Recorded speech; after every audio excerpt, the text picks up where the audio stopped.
condition मु देखली एबे भी क्रिटिकल रे अछंती आ we are trying our best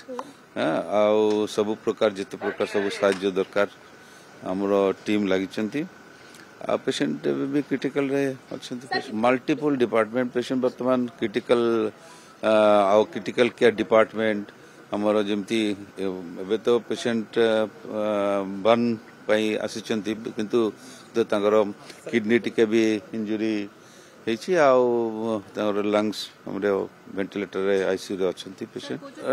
90-95% माने आपण 5% छाडी दियंतु आ सेटा जस्ट लेफ्ट आ पूरा almost 90-95% burn condition almost same अछि किंतु हमरो एबे वर्तमान जो आईसीयू क्रिटिकल केयर कला पर टिके स्टेबल हेची but still it is patient is in critical state burn पर किडनी टिके अफेक्ट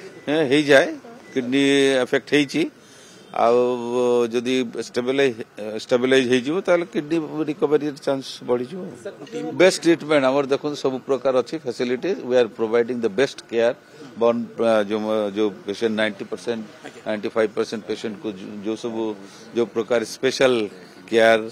दरकार हुए सगुला सब दिया किछि कहब नै आवरी मे बी अनदर 24-48 परे हमें जानि परिबा कि केमती कोन रिकवरी स्टेज या लिफ्ट कथा एबे वर्तमान वी आर नॉट थिंकिंग